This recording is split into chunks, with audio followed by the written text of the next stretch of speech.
In the Unresolved Problems segment tonight, the president and his minions have given the GOP a grand old opportunity. See what I did there? With all the controversy surrounding Obamacare, Benghazi, the IRS, Fast and Furious, to name a few, the next election cycle should be an easy one for the Republicans, but they could just as easily blow it. They have before. Now with analysis, my partner in crime from the Five, Dana Perino. Dana, thanks for taking a break from making toys for Santa. Let's say you were going to run for office as a Republican. What would you run on and how? Well, let's be clear that I'm not running for anything. You're running from things. I do think that the 2014 is a good year for Republicans, partly because of calendar and partly because of the states that are in play. But then I also have been given this gift of the state of the country, the mood of the country, but Obamacare and health care, that is really the linchpin going forward. Yeah, but okay, you're going to have, Bob Eckel does this to us all the time on the Five. When you talk about Obamacare, he always says, but you have no ideas. So how do you respond? So that is the Democrat talking point, and they are going to say that until the cows come home. So I think what Republicans have to do is remember two things. These races are local and state races. You have to be there in the state. You have to show up. You have to work on that media. And you have to say to them, I know he says I have no ideas. I have some good ones. I think you're going to like them. Give me 3 minutes of your time, and I think I can convince you. And then once you have their attention and you can start talking to them in a common sense sort of way, you are able to at least make them think that maybe voting for a Republican wouldn't be such a bad thing. Yeah, I feel like the motto should be really simple. Anything is better than Obamacare. And give us a listen. Where do you find good candidates? Where are the Republicans looking? Because it seems to me the big question here is new blood. And Obamacare has created a wide open space the size of Kansas for new candidates, young people, attractive people, libertarians, conservatives, immigrants to take part. But where do they find them? How do they do it? Candidate recruitment is a special tool. Just like a headhunter tries to find the best people to work at an office building, so the same is with candidates. So if you can find a good candidate, you want somebody, if you're going to run for Congress or Senate, you want someone who maybe has a little bit of experience, an ability to raise some money, because the races are very expensive, and you have to think that they have to be able to articulate a thought. Right. Not being crazy also helps in some of these. That eliminates me. Some of these races, and being able to communicate with people. Where are you finding them? In the Republican Party, you can find them through small business owners who have seen their lives totally changed.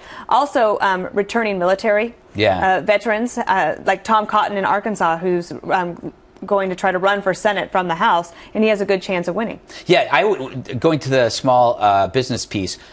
The best people I think that should be running are people who run bars, because it's a small business and they have to be a politician because they're dealing with people every day. And I've never met a small bar owner or restaurant owner who doesn't know what's going on. That's a great example, because when a customer walks in, you're like, Greg, how are you? You want one of those little Shirley Temples, right? Yes, Shirley Temples. I like the grenadine. Well, it's memorable, and you need to have a drink that's memorable as well. It's a two-way street. Yeah, and the umbrella actually works for me when I go outside. And those little cherries, it's like a meal for you. It really is. Thank you very much, you rotten person. You know who, a perfect example, Pat Toomey. Pat Toomey owned 2 bars in Allentown, Pennsylvania, decided to run, I think, in the mid or early 90s, and just kind of like as a side hobby to his bars, and then he turned out to be a great leader because of his experience dealing with people. You can understand also why some people are hesitant to run. Look what happens to people that put their toe in the water and they get eaten alive by the social media sharks. And you have to have a strong continence and also an ability for your family to say, all right, Dad, Mom, we're going to stick with you through this, no matter what sort of skeletons are going to come out of the closet. And you have to be prepared that that's going to happen. Once you get past that, and I think we're starting to turn a corner and realizing that anything you've ever done is now going to be front page news. Once you can get past that, and if you say to somebody, you know what, on healthcare, I think that healthcare should be sold like car insurance. You know, the car insurance companies, they drive you crazy with all those commercials. I think healthcare could be the same. And we should change the way we do subsidies, make it more like food. We use the competitive market to bring down food prices, and then we subsidize the poorest who need help through food stamps. I think the same should be true with healthcare. Those are the kinds of things and analogies that people can understand. There also seems to be an element for much needed optimism, or just a change. Yes, people want somebody with ideas. They want somebody. People will say that they want people in Washington to get along and to get something done. But I think that this year that people are looking for a healthy dose of reality. They need people. People are willing to hear right now that the government is not going to be the answer to all of their problems. And in fact, the government often is becoming the source of all of their problems. And people shouldn't have to worry about the government all the time. We shouldn't have to talk about it every night. But there's so much that the Obamacare, for example, has given to us to talk about. And there's hope that in 2014 you could turn it around, or else we will be living with this nightmare for the rest of our lives. It will be the bane of our existence, just like when you lived in England. It was the front page of every newspaper every week. There's some sort of disaster with the national health system. We don't want that in America. Yeah, Obamacare is actually the greatest libertarian opportunity. It's like going to a libertarian college for 5 years, and because it is the best lesson in bad government. The question is, how do you find the people to articulate the alternative? They have to be young, vibrant, good-looking libertarian conservatives, and they're out there. And they have to show up in their district. If I were if I was advising a candidate, I would say, I know that it's exciting to go on cable news TV all the time and all the different channels, including this one.